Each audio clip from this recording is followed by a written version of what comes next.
están? Buenas tardes, una edición más de Sin Vueltas aquí a través de Unicanal. Placer por estar en compañía de ustedes. ¿Cómo estás, Pedro? ¿Qué tal, Toto, Mariana?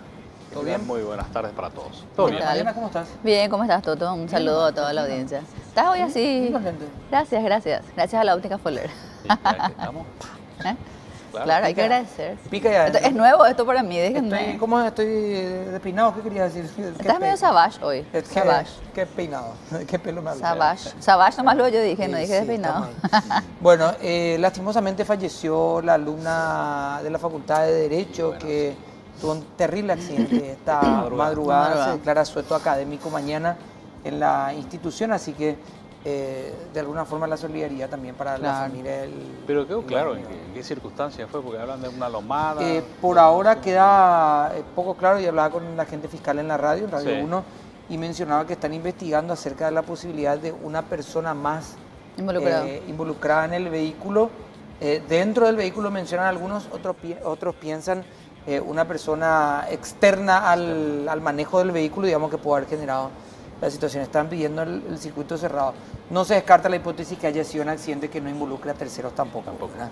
Entonces eso se verá en las próximas horas. ¿Sabes qué me parece nomás interesante? Recordando un poco el episodio de aquel famoso bache asesino, el tema del MOPC y todo, que realmente somos víctimas del mal estado de las calles y uno no tiene cómo reclamar eso, ¿verdad? O sea, en algún momento se planteó, bueno, se plantea siempre la discusión, pero me parece muy interesante, ¿verdad? Porque llegar al término de quién es la responsabilidad de... En el caso, no el caso puntual que todavía falta, digamos, dirimir, pero en el caso del bache asesino famoso con chicos, adolescentes que terminaban falleciendo, dejando de lado el tema de imprudencia, yo digo la cuestión vial, cómo impacta y cómo afecta. Aparte de que nos rompe todos los autos y tenemos que ir al mecánico y pagar eso nosotros, ¿verdad? Porque son dos situaciones, pero una en ruta donde la velocidad es de viaje constante, ¿verdad? Y la otra en el conurbano, que son dos efectos tremendos. Fíjate cómo son las cosas. Vos te vas por, tengo que decirlo, Tapeporán y vos ves que hay mantenimiento. Si hay algún problema, hay un responsable. Pero eso no pasa en las rutas nacionales. Es más, hasta te dice que es un poco normal incluso que haya baches. No es así, hombre. No es así. No, es un peligro. No es así. Pero bueno. Es tremendamente peligroso, ¿verdad? Sí, totalmente. Después, algo que ocurrió esta tarde, presidentes seccional reunidos en la Junta de Gobierno piden constituyente para reelección. Para reelección. Al año empezamos ya, Sí. Todos juntos, ¿verdad? Sí. O sea, en el peor momento, pero ellos dicen que es el mejor momento. Claro, no, pero te digo, esto se ve recién en la que es el mejor momento, porque cuanto más esperan. No, pero no es el momento. Yo no sé si te digo, yo creo que no sé. Nunca es el momento. Yo creo que si tenés que hacer, es como se dice, tenés que tener ya todo listo, ya apenas asumís ya la lanzás. Pero lo que pasa es que acá se cuestiona tanto todo. Yo creo que es como una cortina humo, digamos, pero... Yo creo que sí. Igual, cabe recordar que Marito fue uno de los tantos presidentes que dijo que va a estar solo 5 años. Eso dicen todos. El que está por entrar, el ministro de Corte, dicen todito, no, yo 5 años me voy. Uno creo que se fue de todo. Vale la pena recordar. Uno solo se fue. Uno se fue de todo, creo que Altamirano. Uno solo de los que entró se fue a los 5 y dijo, me voy porque 5 nomás, ¿verdad? El resto se quedó porque había sido que resulta ser que, mira, había una acordada, no sé qué historia. Le convencieron. Claro, cambiaron de opinión. Si me voy yo, rompo todo un proceso. Esto es un problema, ¿verdad? Dice que todavía hasta los 75 años, ¿verdad? Y otro tema que hoy fue el tema del billetaje electrónico. Fue el día, ¿no? El puntapié inicial, ¿no? Que se echó a andar, digamos. Mucha gente dice, bueno, pero esto en todos los países ya está hace rato. Sí, pero acá no teníamos, y significa, digamos, sobre todo para mí, además de comodidad y otras cosas de pasajeros, un componente de información tan carente estamos de muchas informaciones en nuestro país, que esto nos va a dar una métrica del uso, la frecuencia, cantidad de pasajeros, movilidad. Es una novedad. Es una novedad más allá de lo que podamos decir, porque no todos los usuarios del transporte público están demasiado habituados con la tecnología. Parece algo simple, pero ya hubo visto algunos pequeños reclamos, que la recarga, bueno, pero eso va a ir justamente se vaya ajustando, ¿no? haciendo a medida del uso va a ser más apetecible por parte de también, digamos, de las personas tener el sistema de recarga, este recargo acá. ya uno va a poder encontrar con mayor frecuencia. Igual pero es una resulta de ser esas interesante, cosas, ¿verdad? esas cosas eternamente esperadas por nosotros, ¿verdad? O sea, Claro. ¿cuántos años? Como la Sí, la costanera, claro. Llegó primero el billetaje electrónico Sí. antes que el Metrobús. Por ejemplo, puede ser Metrobús que se duerme había en el previsto sueño de todo los para el justos, Metrobús, me ¿verdad? acuerdo. Claro, y duerme hasta hoy en el sueño de los justos y se está viendo qué es lo que van a hacer ahí y van a tener la respuesta no sé cuándo, ya no la tienen nunca. En parte. Lambaré sigue en crisis, Sí. nuestros vecinos acá, estamos acá. Hoy habló el intendente, no va a renunciar, no sé qué historia, esto va a echarse a largas ahí y el calendario está así, acotado, ¿verdad? No hay tiempo, no. Entre la intervención y la elección hay nada, ¿verdad? Porque Es una cosa ilógica. ¿Qué querés que te diga? es una cosa tremenda, ¿verdad? Meter intervención ahora, el intendente anuncia que va a ir por el RECU, ¿verdad? O sea, anunció, digamos, hoy que va a ir por la intención de otro periodo más y Yo lo único que enero, espero que los lambareños tengan una mejor opción. Porque, no hay. No sé, la opción de la otra. Yo sé que en el PLR se va a presentar Luis Alto Wagner. Imagínate. Bueno, pero la otra era entre dos. Fuerza. No sé. No, Fuerza a ver, de la Lambareña. Tremendo era, no sé. Wagner Fuerza tiene- lambareña. No sé si es diferente en Asunción, ¿verdad? Wagner tiene, digamos, Propuesta que tenemos nombre por ahora. y chapa, digamos, pero no sé si tiene Claro. algún peso político o tiene, digamos, algo que uno diga, bueno, lo que hizo Wagner, esto pinta para bien. Y en el Partido Colorado hay 2 o 3 ahí dando vueltas. Y habría que ver cómo son. Que ninguno pintado tampoco, o sea, no. De hecho, Asunción, que es mucho más apetecible, que generalmente tiene más candidatos, independientemente de que un despelote el municipio, que generalmente tiene más candidatos, hay más nombres que surgen. Hoy hay uno que es el de Brunetti, que está por el Partido Colorado, que para mí, digamos, metió la ciudad de publicidad electoral por todos lados sin decir vote, pero la trampita esa de siempre. Sí, está ahí, Y después los colorados tienen una facilidad de poder sacar candidatos, ¿verdad? La oposición, No. por ahora no. Todavía no, ninguno que haya sacado asomado la cabeza. Yo no he visto todavía Sí, la entre oposición. los Si ahí cuesta, colorados. imagínate en Lambaré, ¿verdad? Dios mío. No, y que entre los colorados hay todavía también una larga disputa, no obstante siempre es... No, claro. ¿Qué hay de cierto de que se quiere volver a presentar Arnaldo? No, yo escuché, pero no sé si... No, pueda lo que llegar a pasa ser. es que Nano Galaverna, Fue el que posteó claro, él eso. posteó con un casco amarillo. Se viene el tractorcito otra vez, bueno, no sé, sí. Y ahí levantó todo un montón de supermercados, pero nadie dijo nada. Nadie más dijo Pero nada. yo tengo entendido que ellos están apoyando Pero la hasta candidatura de ahora- Brunetti. Ah. Sí, Yo tengo los samaniegos, sí. Sí. Debe ser por ese- Y la otra, Tuma y... ¿Cómo es? Está Tuma, está Nenecho, Tuma está con- Varenga, está Ah, no, pero Centurión. la dupla, están los que van Centurión. los dos y, pucha, como el presidente de Hugo Ramírez. Hugo Ramírez. Hugo Ramírez también. que bueno, él va a estar en Imagínate. Cámara de Diputados, ¿verdad? Y Tuma, después Dani Martín Centurión, Arévalo. Ullón, Martín Arévalo, Arévalo. candidatos en el Partido Colorado, digamos, sobra. Sobra. Sí. Pero La candidatos. posición es que No, no, no hay. No hay Todavía. algunos, por lo menos están asomando. y no hay ninguno que vos digas, bueno, este es un nuevo candidato que Pucha, puede qué venir bueno, interesante. a Tiene que- representar. no, ¿verdad? está Willy Cortés. ¿No ubica a Willy Cortés? Sí. ¿Quién es? Bueno, él sí. Yo no, perdón. Willy Cortés está impulsando el efrainismo. Es Sí, dueño pero yo de no una sé si casa. Pero avanzó eso, no sé. No, dijo él nomás. se va a tirar. De una obviamente. casa que, pero que ha colgado como si fuera que es algo malo. De empeños, que compra empeños. Ah, no mira. quiero decir la marca. ¿viste? No, claro. El propietario. Mira, de color pastel. ¿O de otra casa? ¿Viste que está en octubre de rosa? Bueno, Y no, y por eso te digo, de color pastel, te digo, pero Qué te bárbaro. tranquilice. Dios. Bueno, vamos a hacer una pausa y a la Sí. vuelta ya.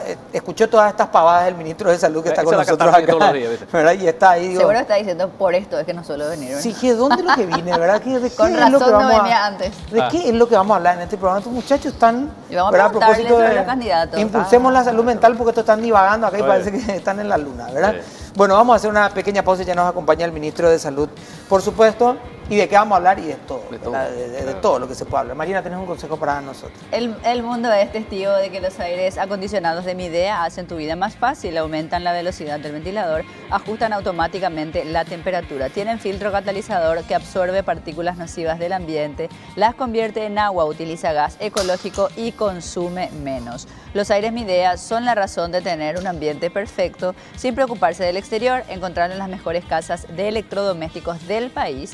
Representa y distribuye Britam S.A.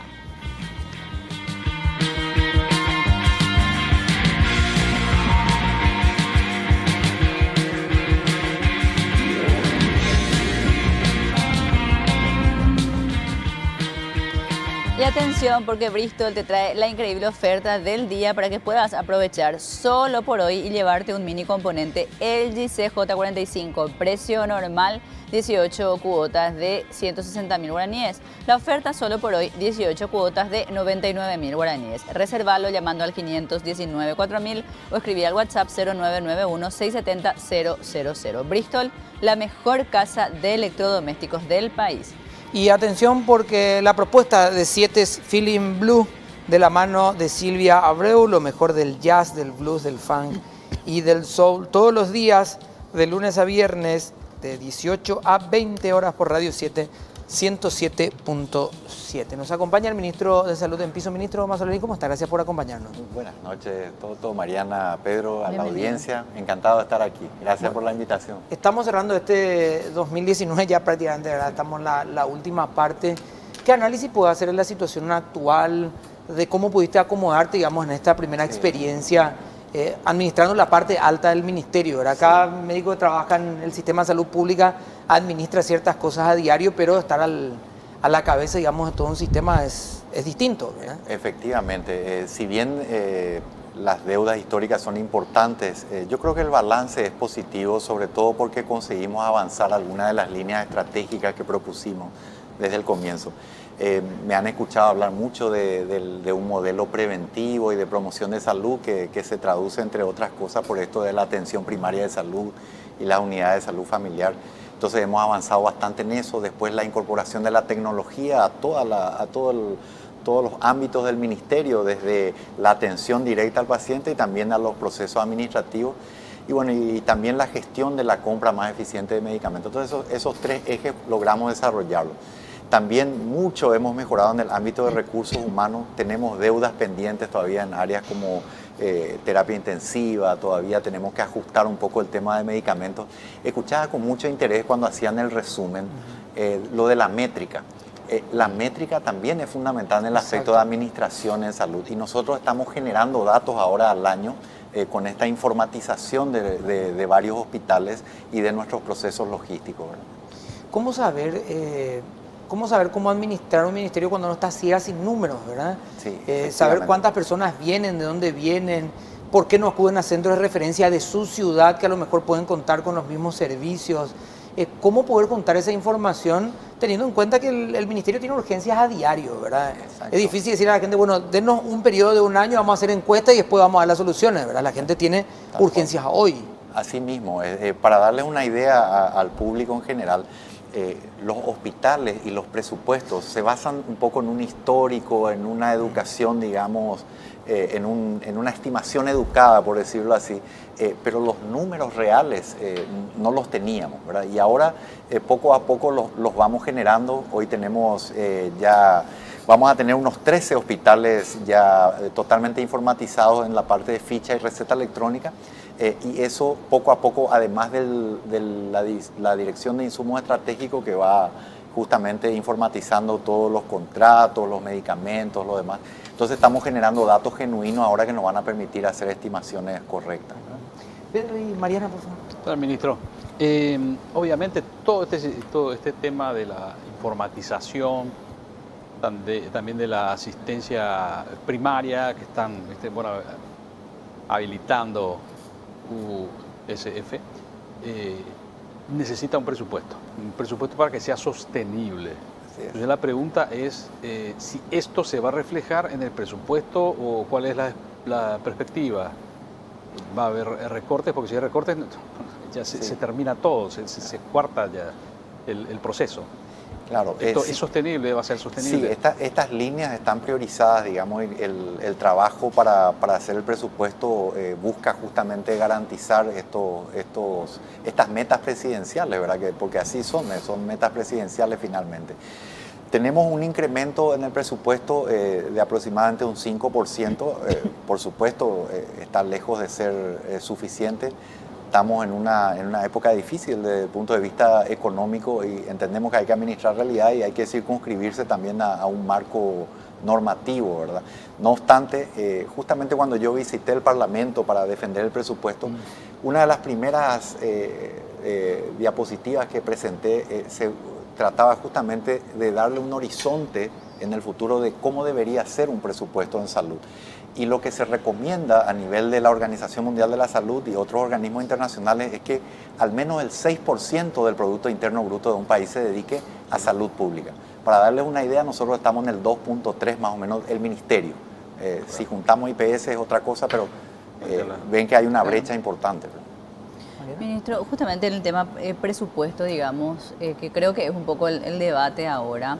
En general nosotros decimos, y creo que con mucha razón, que es como la ley más importante, porque finalmente los planes que no están respaldados económicamente, bueno, terminan siendo sueños, digamos. En este caso, ya al frente del ministerio y con este aumento del 5%, por lo menos de lo que estaba leyendo un poco en las declaraciones suyas, etcétera, el aumento va a ir, como bien señalaba, tal vez en servicios, en contratación de nuevos médicos, pero me gustaría saber cuál es, hoy con este presupuesto, digamos, qué es lo que cubrimos y si de algún modo podríamos decir a cuán lejos o cuál es la brecha para el ideal, digamos. O sea, no solo de la inversión que mencionaba, sino en lo que necesitamos, porque los hospitales necesitan médicos, sabemos que los puestos de salud del interior no cuentan con todas las especialidades, hay un famoso debate de si crear hospitales regionales grandes y que, bueno, entonces la gente concurra ahí en lugar de pequeños hospitales chicos que finalmente no satisface. Entonces, ¿cuál es un poco a ver, dónde estamos hoy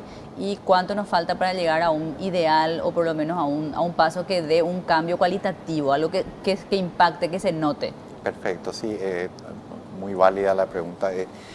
Hay que entender, en primer lugar, como dijimos antes, establecimos un modelo preventivo y de promoción de salud. Eso tiene que ver con un abordaje mucho más costo efectivo, ¿no? En otras palabras, poder resolver en ese primer nivel es no solamente más efectivo, sino además es mucho más barato. O sea, nosotros podemos invertir en más. O sea, por eso lo hacemos.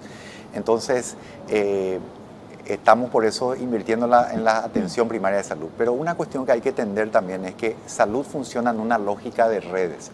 Eso quiere decir que desde esa unidad de salud familiar en tu comunidad, vos pasás, si hace falta, a un segundo nivel de mayor complejidad y a los hospitales regionales o distritales, según el caso, para hacerlo. Entonces, tenemos que abordar con mucha eficiencia, con mucha racionalidad para que sea sustentable, digamos, el proyecto. Y entonces, en muchas zonas del país, tenés hospitales regionales que no completan a veces sus guardias de las especialidades básicas, ¿verdad? Entonces tenés que completar eso, al mismo tiempo tenés que echar un poco tu mirada en el primer nivel de atención, no podés intervenir en todas las regiones, tenés que ver aquellas que están un poco más desconectadas. Hay zonas del país que tienen más cerca un hospital de envergadura, entonces uno puede esperar un poco más ahí. Hay otros lugares que están totalmente alejados. Ayer estuvimos, por ejemplo, en la zona de Itacurú, que está alejado 80, 90 kilómetros, digamos, de hospitales. Entonces, esos son lugares donde tenemos que intervenir más rápido, enfatizar nuestra atención. Y yendo concretamente, si uno baraja lo que tiene que hacer en términos del despliegue de esta estrategia, sumado a los medicamentos, insumos, realmente uno tendría que hablar por lo menos del doble del presupuesto que estamos haciendo, ¿verdad? Eso en condiciones ideales.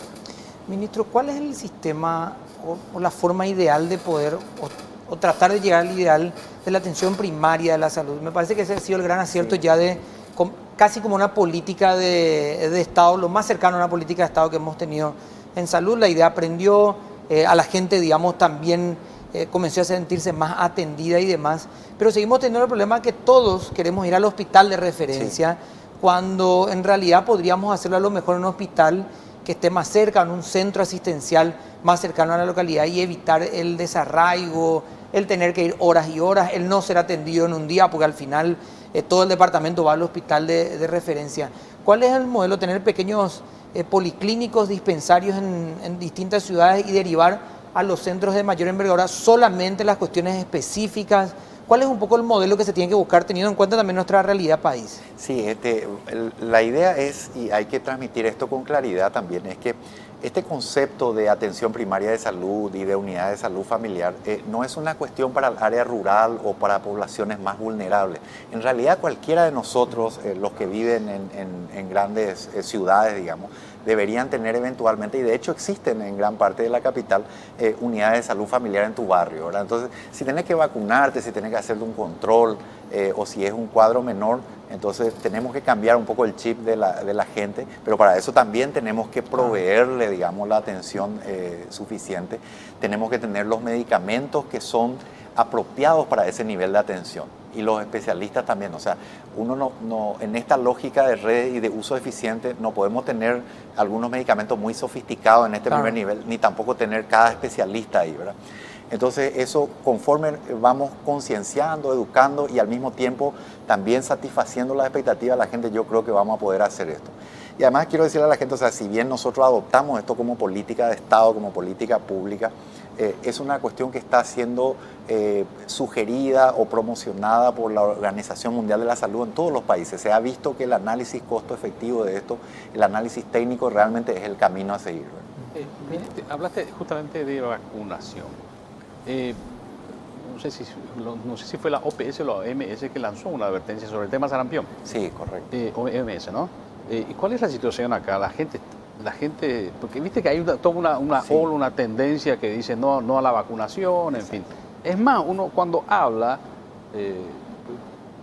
con los padres, la familia, te dice, no, es peor si te vacunas. Eso pasó cuando se instaló esa vacuna para las chicas contra el cáncer de útero. Sí, para el de cuello uterino. Sí. El cuello uterino, y había como una resistencia. El papiloma. Claro, el papiloma humano, exactamente. Sí. Bueno, y aparentemente esa es la misma reacción de la gente o de un sector con respecto al sarampión. Sí. ¿Cuál es nuestra realidad?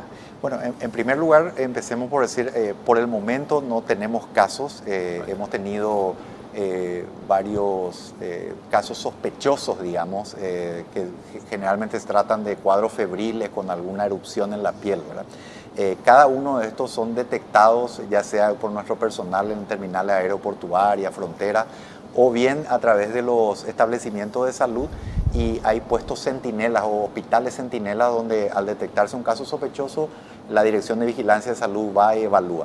A la fecha no tenemos, pero la amenaza realmente es muy grande y es muy difícil que no tengamos algún caso importado, al menos por la circulación de gente y porque el periodo previo a los síntomas, digamos, es bastante extendido, tiene varios días, entonces uno puede incluso no estar al tanto de que está padeciendo esto y se va.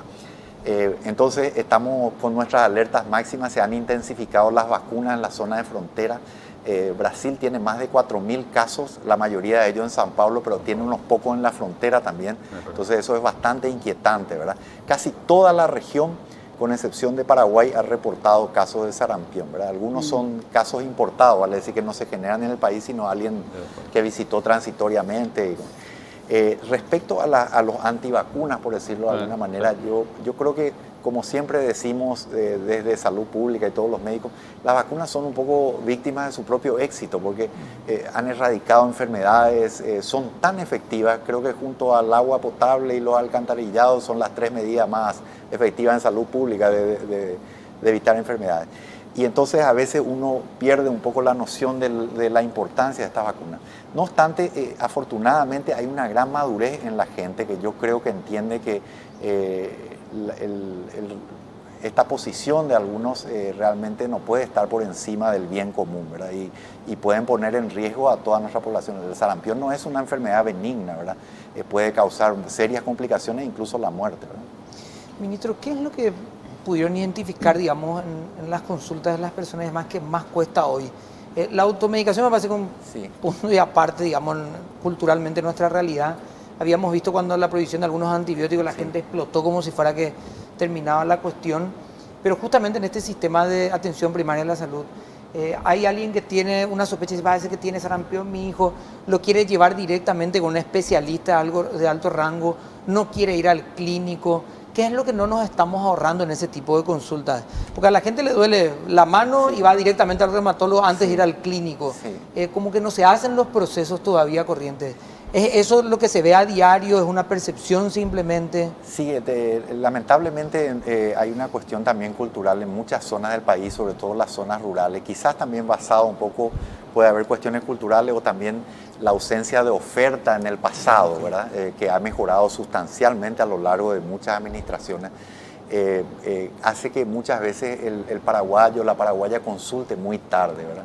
La mujer paraguaya también tiende a postergarse mucho, ¿verdad? Siempre está cuidando a su esposo, a sus hijos, pero entonces acude un poco tarde.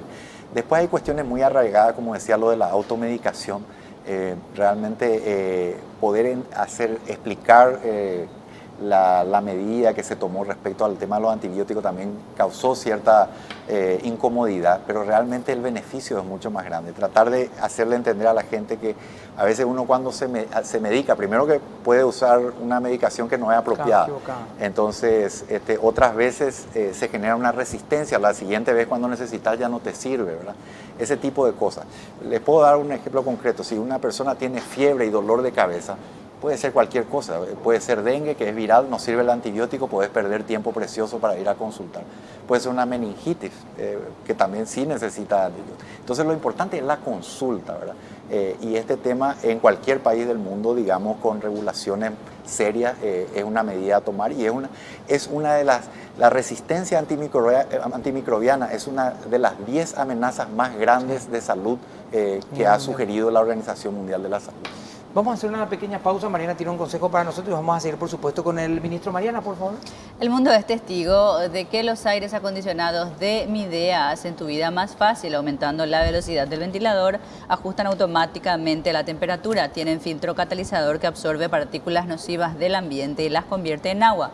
Utiliza gas ecológico y consume menos. Los aires Midea son la razón de tener un ambiente perfecto sin preocuparse del exterior. Encontralo en las mejores casas de electrodomésticos del país. Representa y distribuye Britam S.A.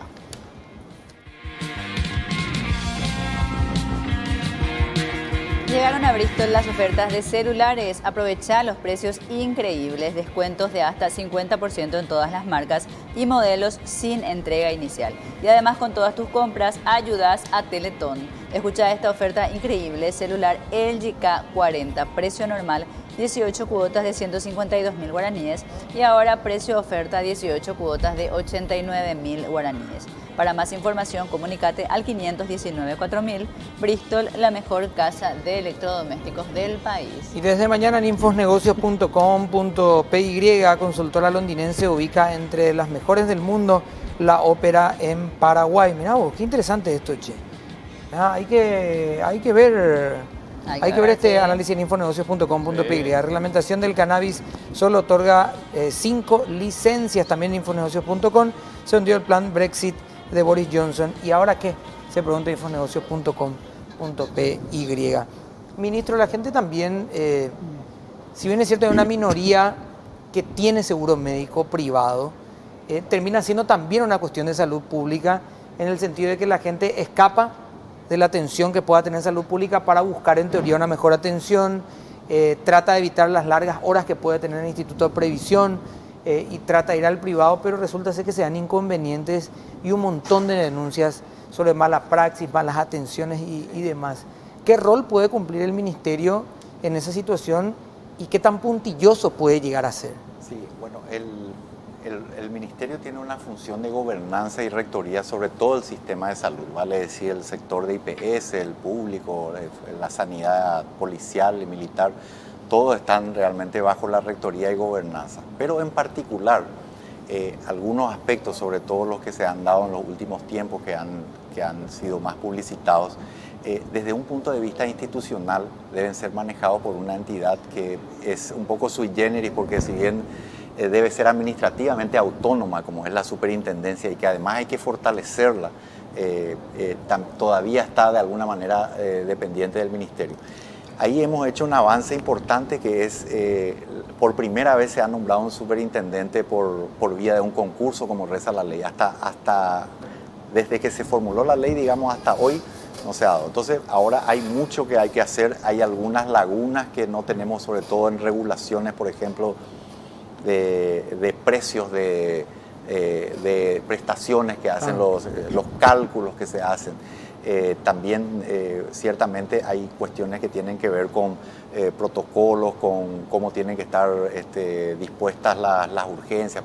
Hay un marco Mercosur que si no me falla la memoria es más o menos del 2007, se ha formulado una nueva propuesta en el 2015 y solamente Paraguay ha suscrito eso y todavía para que se pueda echar a la práctica necesita también que rubriquen eso los otros países. Pero hay un marco sobre el que vamos a ir trabajando en la normatización para que esto se dé, ¿verdad? Y en todos los casos hay que hacer una evaluación, digamos, rigurosa y profesional. Ministro, Oye, me gustaría ir... Hoy le quería decir nomás que literalmente cobran algunas cosas lo que quieren. Sí, y vos estás obligado, digamos, a ponerte lo que te ponen ahí, claro, ¿verdad? Sí, totalmente.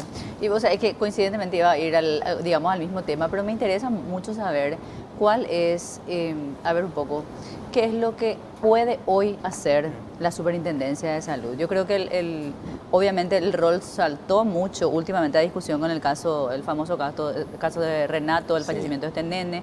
Hubo un disgusto de la familia por los resultados, digamos, de los resultados que dio la superintendencia, pero ¿qué es lo que realmente pueden hacer y en qué caso uno acude? Es decir, si yo tengo un inconveniente con mi seguro privado, que es problema mío y del contrato, o hay un rector de salud a quien yo puedo acudir, puedo ir yo a la superintendencia. O sea, ¿qué tanto hacen, qué tanto controlan, qué tanto realmente? Y no sé cómo se aplica eso, ¿tienen inspectores? ¿Cuántos tienen? Porque en el Ministerio de Trabajo pasa que ellos tienen que controlar todas las empresas privadas, públicas del país y tienen así, digamos, 3 inspectores. Sí. Bueno, tienen 30 creo, pero esa es como la realidad. Entonces, ¿cuál es la realidad de la superintendencia? Sí, la superintendencia debe ser fortalecida claramente. Tiene personal que es insuficiente en términos generales y tenemos que ir ampliando. Es más, yo creo... Perdón, pero sí. Personal suficiente, decía. No, insuficiente. Ah, insuficiente. O sea, tiene gente, digamos, pero necesita mucha más realmente para ejercer... ¿De cuántos hablamos, ministro? ¿Cuántas personas? No quiero ser impreciso, pero es una dotación relativamente pequeña para cubrir todo el país, ¿verdad? Y pasan por las habilitaciones que se dan de rutina, ¿verdad? Que tienen un tiempo, actúan de oficio sobre cualquier incidente que se pueda dar. También van a empezar, hay proyectos para poder ir justamente abordando estos temas de costos, de prestaciones. Si bien hay una referencia, esta referencia parte más bien de la Cámara de Prepagas y Servicios de Asistencia. Y también hay que hacer un poco el control de que si efectivamente también se aferran a eso. Entonces, realmente tiene todo el proceso de regulación y hay que seguir trabajando como para que podamos ir fortaleciendo. Y entonces lo que pueden hacer es más bien verificar, habilitar y cuestiones así. Correcto, pero pueden hacer como lo han hecho, una investigación pertinente en este caso particular. ¿No? Pueden suspender, arriman casos, por ejemplo, a la Fiscalía, o sea, en este caso como se dio, ¿verdad? La Fiscalía muy probablemente haya usado también como insumo o como elemento de juicio para su dictamen. Pero no es, perdón, para terminar la pregunta más, no es como una instancia donde el asegurado, como decía Toto, de repente tiene un problema con su seguro, puede acudir, Puede ser así. También hay otras instancias en el Ministerio mismo que se pueden dar. Tenemos una dirección de anticorrupción, tenemos una asesoría jurídica, entonces se dan. Probablemente en el futuro lo ideal va a ser canalizar vía superintendencia. De todas maneras, nosotros hemos incorporado una dirección de calidad en el Ministerio que, entre otras cosas, va a abordar de un modo muy directo la atención al usuario con este componente para denuncias de este tipo y de otros. Creo entender que esa dependencia, por ser una dependencia del Ministerio, no puede actuar ni con la fuerza ni con la velocidad que necesita, digamos, la superintendencia. Ese vendría a ser el principal inconveniente, digamos. Sí, se debe fortalecer, digamos. Históricamente ha tenido una debilidad que tenemos que cambiar. Es más, mi posición personal es que eventualmente la superintendencia debería ser un organismo autónomo. Totalmente. Claro, pues justamente tiene que controlar a propios extraños. Me tiene que controlar a mí, ¿verdad? Por eso, al ministerio. Ese es el tema. Recuerdo lo que pasó con el IPS. Exacto. Lo sacaron, pero él puso en evidencia algo que ya era una práctica, o sea, terapia intensiva más o menos estaba en el pasillo y no podía hacer eso. Después no sé por qué pasó, que lo sacaron, pero puso en evidencia esa situación. Ahora, la superintendencia es la que tiene que velar, por ejemplo, que todas las UFS tengan todos los requisitos, porque te imaginas si él te dice, bueno, en esta especialidad para esta zona. Sí, No sé, sí. pediatría, lo que sea. Sí. Ese es el papel de la superintendencia, controlar. Correcto. Pedro. Y eso él puede hacer, se hace eso, se reúne. Sí. Porque viste que hay un estándar para la habilitación de una clínica, de un sanatorio y de un hospital. Un estándar que te marca la pauta, ¿no? Y Así es. la UFS están reuniendo esos estándares, Sí, ¿no? efectivamente, ese es el problema. Cuando uno asume aquí esto, hay un desorden realmente importante a nivel país. Existen muchísimos establecimientos que no estaban habilitados, digamos, y lo que ocurre es que en el caso de la unidad de salud familiar en particular, Claro. nosotros hemos, todas ellas, las nuevas, las que estamos haciendo, están todas habilitadas. Claro. De hecho, tienen un padrón, ¿verdad? Como decía, es la misma en todos lados, ¿verdad? Y eso es lo que nosotros queremos hacer, cuestión de que las que vamos inaugurando, entonces ya tengan ese requisito, mientras vamos resolviendo el problema anterior. El problema es que te quedas con una cuestión muy práctica, que es difícil y que no es ideal claramente, es que colapsa tu sistema. O sea, ¿qué pasa si cerramos, digamos, todos los hospitales de una vez? Realmente no hay dónde acudir. O sea, hay Claro. un 70% de la población que no tiene ningún tipo de seguro, que queda absolutamente. Entonces, el proceso es progresivo, gradual. Hay también una dirección de recursos de establecimientos de salud que hace las habilitaciones pertinentes. Y bueno, nosotros hacemos, cada vez que recibimos un nuevo establecimiento o construimos algo, estamos pasando por eso. Pero hay mucho que subsanar, mucho que poner en orden realmente. Mariana. En el caso, para cerrar un poco el capítulo tal vez no sé si de superintendencia solamente, digamos, pero ¿cuál es, a ver, en ese análisis del Ministerio de Salud, digamos, cuáles son esas cuestiones que hoy usted diría ya se pueden mejorar? No sé si lo va a hacer tal vez usted porque ya son cambios estructurales, Sí, de sí. ley, etcétera, pero mencionaba una de ellas, por ejemplo, la posibilidad de que la superintendencia, digamos, sea autónoma. Sí. Eso traería, yo entiendo, un mejor funcionamiento del sistema de salud porque va a estar mejor controlado.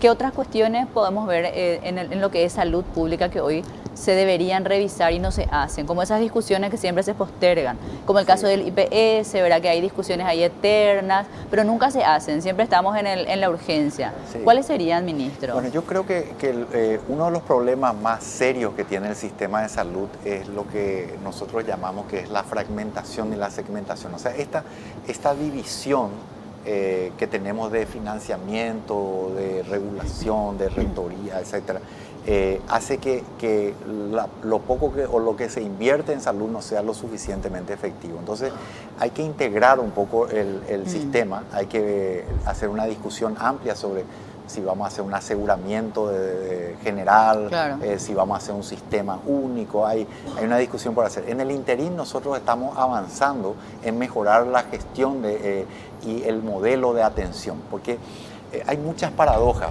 Por ejemplo, un paciente, si cualquiera de nosotros se enferma tiene un seguro privado de IPS, se enferma de HIV, por ejemplo, o vive con HIV, o tiene tuberculosis, o debe vacunarse, todo eso corre a cargo del Ministerio de Salud. Claro.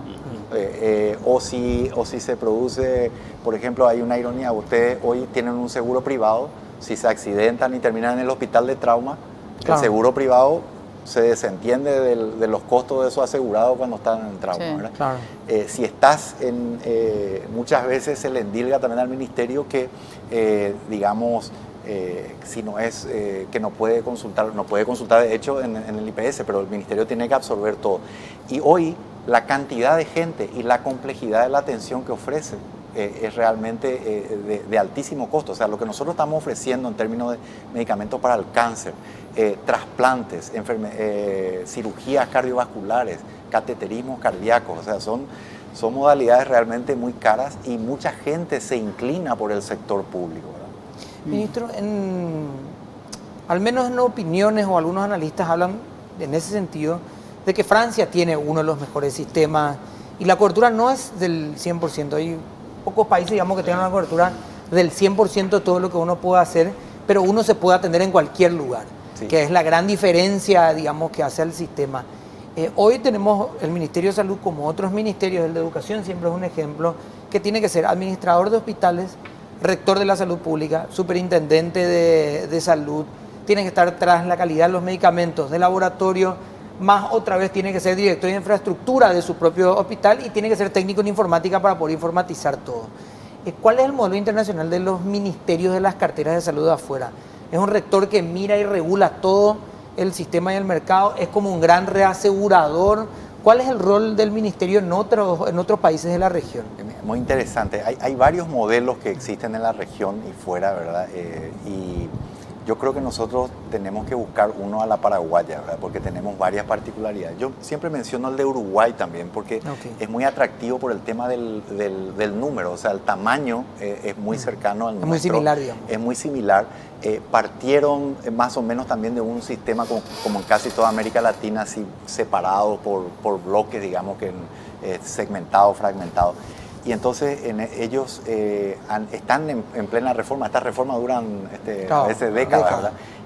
Pero ellos separaron la rectoría que vos mencionás. Entonces, hoy el prestador del sector público ya no es el ministerio propiamente. El ministerio está arriba y controla a lo que sería su equivalente a IPS, a lo que es el sector público, ¿verdad?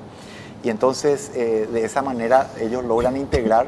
Y la idea es que cualquiera de nosotros, si consulta en el sector público o en el otro, simplemente se hace un costeo, digamos, hay un costeo establecido y se hace una prestación. Entonces yo creo que nosotros, la premisa tiene que ser que tenemos que lograr integrar en nuestro sistema, ¿verdad? Por lo menos nuestro gran aliado tiene que ser el IPS, ¿verdad? Esa es la visión que yo tengo. Hay muchos detalles que no podemos definir nosotros. Nosotros podemos empezar a mejorar la gestión y plantear después, porque la discusión y la definición de ese sistema tiene que surgir de una discusión y de una discusión amplia, sobre todo con todos los sectores invitados para que tenga legitimidad. Claro, porque hoy tenemos un hospital de IPS de referencia en una localidad, pero no tenemos uno del Ministerio de Salud. Sí. No puede ser atendido la mayoría de veces ahí, o lo hace de urgencia, pero después tiene que ser derivado. Así es peor, porque vos podés estar en una zona que tenés un hospital de IPS enfrente al nuestro, y en uno tenés el aparato de rayo y en otro tenés el radiólogo. Sí. Y la población no tiene la radiografía porque le falta o el aparato o el radiólogo. Entonces, en ciertas zonas del país, sobre todo, yo creo que, de hecho, tenemos modelos muy exitosos con IPS, donde tenemos integrado el personal, los equipos en un solo establecimiento. Y hay que ir viendo eso, creo que apuntar a esa parte. Ministro, agradecemos el tiempo para hablar de salud. Ay, sí. Acá comenzamos hoy y terminamos. Yo me quedé con las preguntas pendientes. Claro, y terminamos el año que viene, ¿verdad? Con suerte. Porque siguen y a diario hay muchas consultas al respecto, así que quedó pendiente. Yo al menos tengo. No está el tema dengue, está un montón de cosas. ¿Qué puede hacer el ministerio con pedir mayor ajuste en el tema educativo de medicina? Claro. Estamos. ¿Sabes de qué tema no llegó el tiempo también? Me gustaría muchísimo hablar del tema de adicciones. En las famosas escasas camas en el centro de adicciones, la problemática que ya es, no sé si es una epidemia, pero que es un problema realmente de salud pública, el tema de las adicciones, y no tenemos dónde derivarlo. Entonces, realmente es muy complejo. Sí, es súper complejo. Así que hay muchísimo todavía. Te esperamos. A la orden, cuando guste. Te esperamos, vamos a insistir ahí para ver si podemos tenerlo pronto nuevamente. Gracias, ministro. Muchas gracias. Vamos a hacer nosotros una pequeña pausa. ¿Usted, señora, nada? Ahora la vuelta a la pausa. Pausa y ya volvemos. Bueno, acabo de ver la corbata roja de Carlos Peralta y dije, me hace acordar a Sudameris Leasing, a esta herramienta y color camisa blanca como las letras de Sudameris, y la corbata roja, digamos, como todo el cuerpo, por supuesto. Sudameris Leasing, una herramienta para que ustedes puedan cambiar el vehículo si es que quieren cambiarlo, tener su primer vehículo, mantener el vehículo renovado cada 2 años, cada 3 años, poder obtener, digamos, una flota de vehículos para la empresa, que puedan tener maquinarias también, por supuesto, si es que quieren hacer trabajo de campo, por supuesto, y una herramienta sencilla, fácil de entender, por supuesto, con ventajas impositivas también, y sobre todo lo que te permite estar a la vanguardia, poder tener lo último en tecnología de vehículos, lo último en tecnología también para el trabajo, y sobre todo tener la posibilidad de tener una herramienta fácil de entender. Vamos a conocer un poquito más de Sudameris Leasing.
Sudameris Leasing, entonces, esta herramienta que le presentamos todos los días para que puedan conocer un poco más, se pueden acercar a las concesionarias y preguntar directamente ahí en las redes sociales como Sudameris Leasing y también a través de la página de internet. Nos estamos retirando, señora. Gracias, Así es. señora. Muy amable. Señor, muchas gracias. Hasta mañana. Felicitaciones. Nos encontramos mañana. Bueno, nos vamos a encontrar mañana. Chao.